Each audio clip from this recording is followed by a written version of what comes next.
Dear students, welcome to this lecture on Robert Nozick and his political philosophy. Throughout this lecture, we will explore Nozick's life and works and his key concepts and theories. And in this context, main objectives of this lecture are going to be to learn about the life and works of Robert Nozick, to comprehend the concept of minimal state, to explore entitlement theory of justice, to analyze Nozick's thoughts on libertarian justice, and finally to conclude by discussing Nozick's contribution to political philosophy. I am sure by the end of this lecture you will have a thorough understanding of Nozick's ideas and their significance in the field of political philosophy. Now let me begin by talking about the life and works of Robert Nozick. Robert Nozick was born in Brooklyn in 1938 to a Russian Jewish immigrant family. He earned an undergraduate philosophy degree from Columbia University in 1959 and PhD in philosophy from Princeton University in 1963. He taught at the Princeton University, Harvard and Rockefeller universities for a couple of years before moving permanently to Harvard in 1969. Robert Nozick was a brilliant thinker with a diverse range of interests. Robert Nozick is widely regarded as one of the most important and influential political philosophers in the Anglo-American analytic tradition, alongside John Rawls. Nozick's first and most celebrated book, Anarchy, State and Utopia, played a pivotal role in reviving social and political philosophy within the analytical school alongside Rawls' theory of justice. While Rawls' book is a systematic defense of egalitarian liberalism, Nozick's Anarchy, State and Utopia presents a compelling defense of free market libertarianism. This groundbreaking work challenges the prevailing assumptions of the time and offers a fresh perspective on the state's role in the society. Nozick's ideas continue to influence political discourse and shape how we think about individual rights and the role of government in our lives. It achieves the use of state power to redistribute income, make people moral, or protect them from harming themselves. Nozick published important works that ranged over metaphysics, epistemology, the philosophy of science, and axiology. Some of his important books include Philosophical Explanations, The Examined Life, The Nature of Rationality, Socratic Puzzles, and Invariances. Robert Nozick was a brilliant philosopher whose writings were characterized by liveliness, engagement, honesty, and philosophical ambition. He demonstrated an impressive command of advanced work in various disciplines, including decision theory, economics, mathematics, physics, psychology, and religion.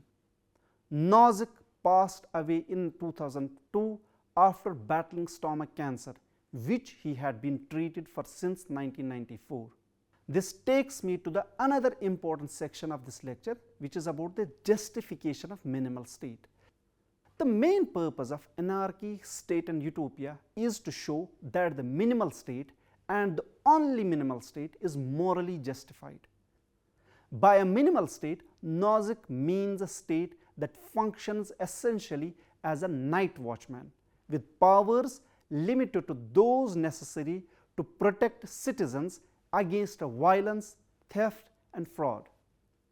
By arguing that the minimal state is justified, Nozick seeks to refute anarchism, which opposes any state whatsoever, by arguing that no more than the minimal state is justified.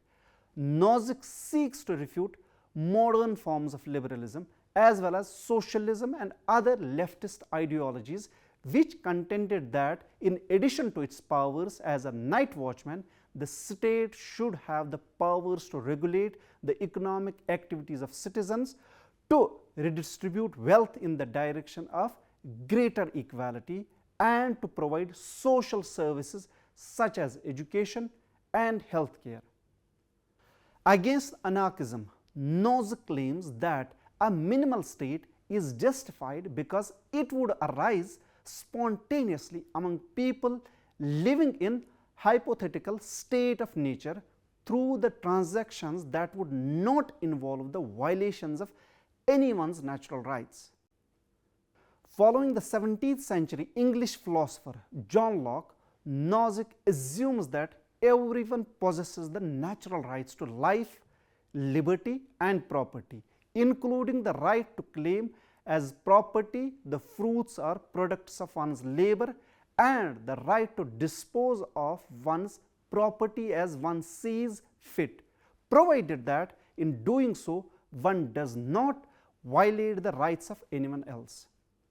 Everyone also has the natural right to punish those who violate or attempt to violate one's own natural rights. Because defending one's natural rights in a state of nature would be difficult for anyone to do so on his own, individuals would band together to form protection associations in which members would work together to defend each other's rights and to punish rights violators.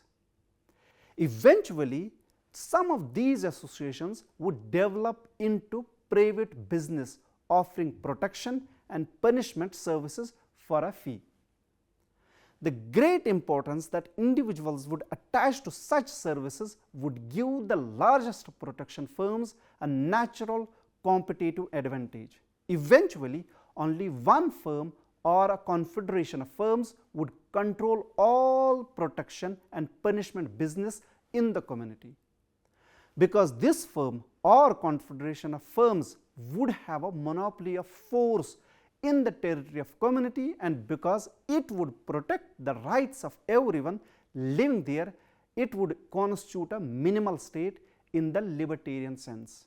And because the minimal state would come about without violating anyone's natural rights, a state with at least its powers is justified.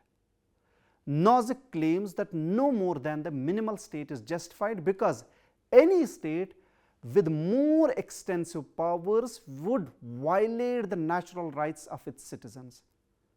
Thus, the state should not have power to control prices or to set a minimum wage, because doing so would violate the natural rights of citizens to dispose of their property, including their labor, as they see fit.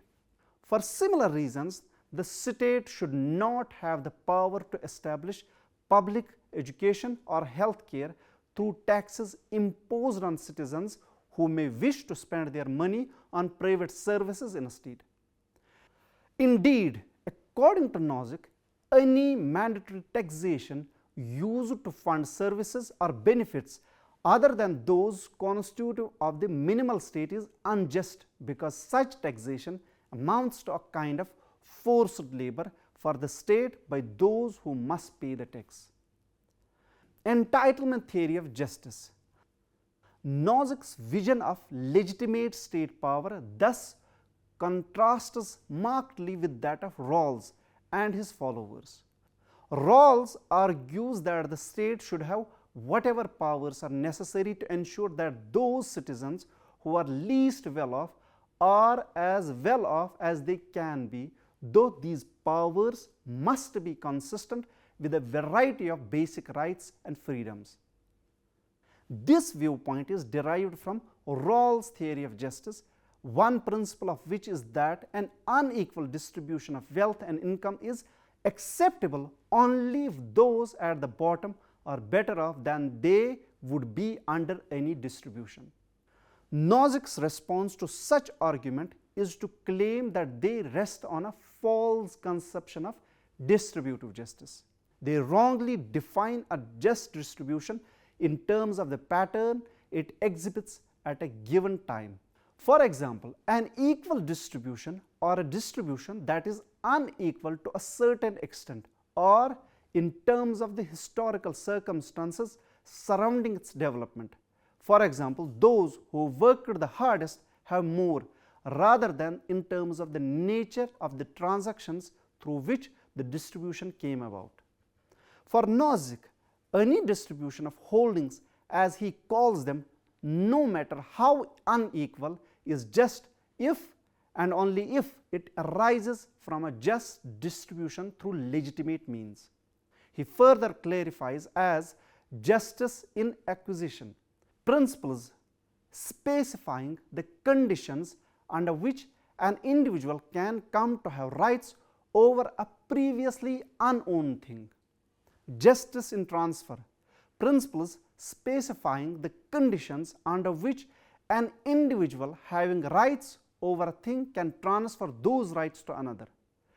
Justice in rectification, principles specifying how the rights of people change in virtue of past injustice, in other words, rights infringement.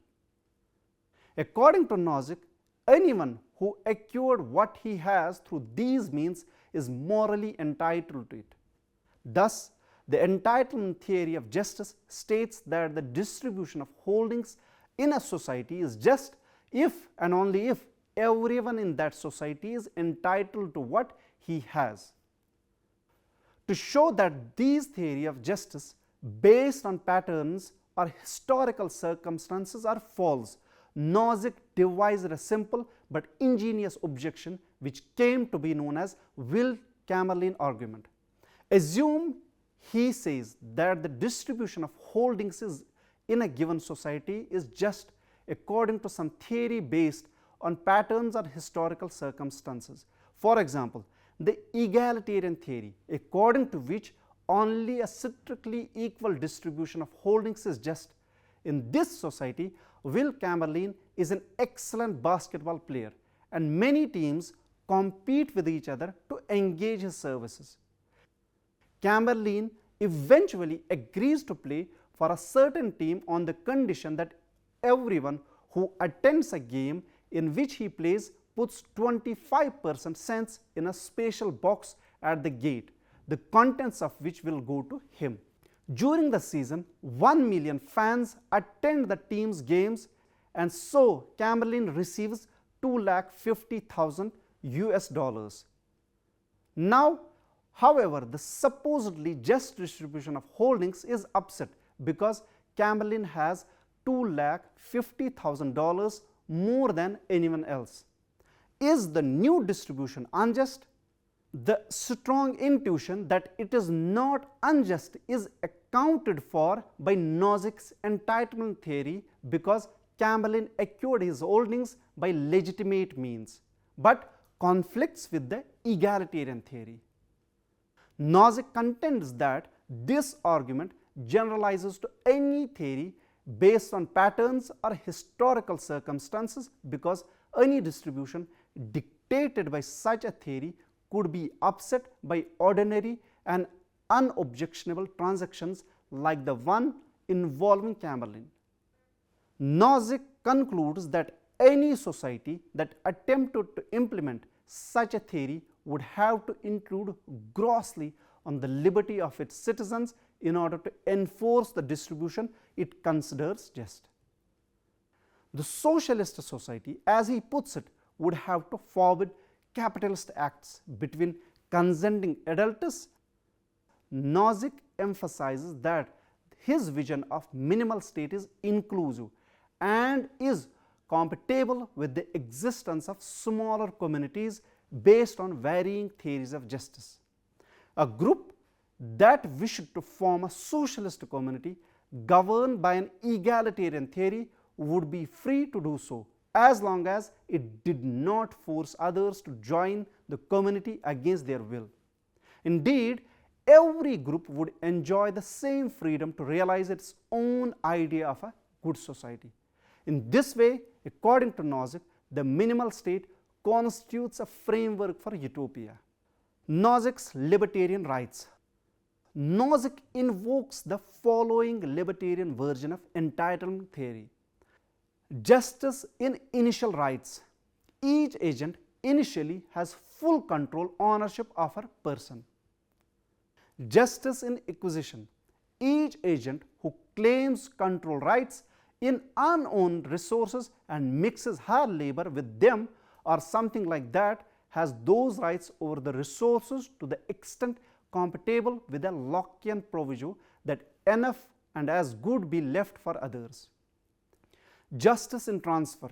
If an agent has certain rights over resources and she validly, without force or fraud, consents to the transfer of those rights to someone else, then the other person acquires those rights if the other person validly consents to acquisition, and second, the transfer satisfied the Lockean proviso, a process normally giving rise to a permanent bequeathable property right in a previously unowned thing.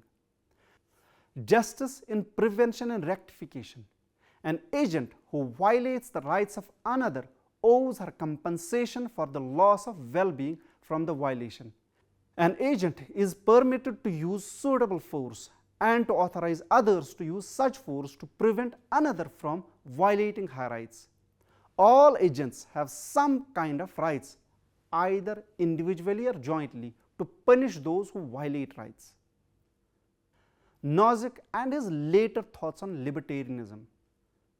Famously, Nozick largely abandons work in political philosophy after the publication of Anarchy, State and Utopia. He mentions in Socratic Puzzles that he had no interest in defending his libertarian views in political theory from its critics by writing Son of Anarchy, State and Utopia, or Return of the Son of Anarchy. However, in his work on the examined life, Nozick did indicate that he had strayed away from libertarianism. On the other hand, the details for this turn are thin and somewhat mysterious. Nozick said that he did not mean to work out his own alternative to libertarianism later in the life, and only points out that what he viewed as a major failure of theory.